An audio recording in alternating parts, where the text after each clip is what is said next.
तुलसीदास जी रामायण में कहते हैं कि दुनिया का सबसे बड़ा ऐश्वर्य जो होता है वो धर्म होता है। ऐसे में जो वशिष्ठ जी हैं वो श्री दशरथ जी से भी कहते हैं, श्री तुलसीदास जी ने ऐसा लिखा है कि आपने इतने धर्म के कार्य किए, लोगों की मदद की और पशु पक्षियों की भी आप भावनाओं को समझते थे। उसी का नतीजा था कि आपके यहाँ श्री राम जी का जन्म हुआ। जगत के पालनहार जिनको वेद नेत नेत कहते हैं वो आपके आंगन में पुत्र के रूप में खेल रहे हैं। श्री तुलसीदास जी लिखते हैं, राजन राम सरित सुत जाके, तुम ते अधिक पुण्य बड़का के। श्री तुलसीदास जी ये कहना चाहते हैं कि वशिष्ठ जी कह रहे हैं कि हे राजन, राम सरित सुता के मतलब जो आपके पूरे विश्व के जो धरता हैं वो आपके सुत पुत्र के रूप में हैं, और आपसे अधिक बड़ भाग्य किसके हो सकते हैं। मेजर टिप सिग्नम चैनल में आपका स्वागत है। आपको जानकारी अच्छी लगे तो वीडियो को ज़रूर शेयर करिएगा। दोस्तों, श्री तुलसीदास जी के अनुसार सबसे बड़ा धर्म क्या है, सबसे बड़ा जो ऐश्वर्य होता है वो होता है राम का नाम। इससे बड़ा कोई ऐश्वर्य नहीं होता है। मनुष्य अगर जीवन में एक स्थायी रूप से ऐश्वर्य चाहता है तो उसको श्री राम जी की शरण में आना चाहिए। जैसे विभीषण जब लंका छोड़ करके आए थे तो श्री तुलसीदास जी ने लिखा है, ये श्री रामचरितमानस जो है वो मामूली चीज़ नहीं है, ये श्री शिव जी के मन की उपज है। ऐसा बालकांड में बताया श्री तुलसीदास जी ने। तो श्री तुलसीदास जी ने सुंदरकांड में बताया विभीषण के बारे में। विभीषण ने लंका जब त्याग की थी तो पूरे लंका का जो वैभव हो गया था वो नष्ट हो गया था। रावण जब ही विभीषण त्यागा, भयों विभो बिनु ताहि अभागा।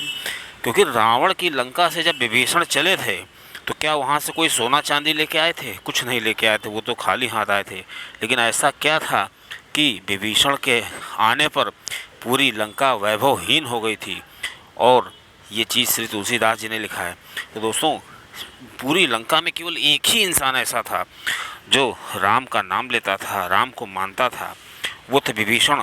और जब विभीषण जी वहाँ से चले आए तो ऐसा श्री तुलसीदास जी ने लिखा है। दोस्तों, जिनके धर्म धर्म जहाँ पर होता है तो ऐसा श्री तुलसीदास ने इसलिए लिखा है कि धर्म होगा तो आपका सत्कर्म करने का मन करेगा। जहाँ पे धर्म होगा वहाँ पर वातावरण जो होगा बहुत ही सुंदर वातावरण होगा, वहाँ संतों का आदर होगा। जहाँ पर धर्म होगा वहाँ पर दान करने की प्रवृत्ति होगी। जहाँ पर धर्म होगा वहाँ पर यज्ञ किए जाएंगे, यज्ञ की वृत्ति होगी। और दोस्तों, जहाँ पर धर्म होगा वहाँ पर परमार्थ के कार्य अपने आप होने लगेंगे, और जहाँ पर परमार्थ के कार्य होते हैं वहाँ पर ईश्वर की, श्री राम जी की कृपा अपने आप होती है। इसलिए वेद शास्त्र भी कहते हैं, धर्म रक्षति रक्षिता। धर्म की जो रक्षा करता है, धर्म उसकी रक्षा करता है। भले ही आपको लगता हो कि मैं तो धर्म से चलता हूँ लेकिन मेरे साथ अन्याय हो रहा है, लेकिन ये चीज़ हमेशा याद रखनी चाहिए कि दुनिया में दो तरीके के मनुष्य कार्य करता है। एक वो कार्य होते हैं जो वो चाहता है, जैसे हम चाहते हैं कि हम करोड़पति बन जाएं तो ये हो गया। और दूसरा ये होता है कि जो कार्य अपने आप से हो जाते हैं। अब दोस्तों, जो हम चाहते हैं अगर वो हो गया तो वो हमारी सोच है, हम जितना सोचते हैं उतना चाहते हैं और वो हो जाता है, हम बहुत खुश हो जाते हैं। लेकिन हमको उससे ज़्यादा तब खुश होना चाहिए कि जो हम चाहते हैं या हमने जो सोचा ना हो वो हो जाए। क्योंकि जो हमारे चाहने से नहीं होता है वो ईश्वर के, श्री राम के चाहने से होता है।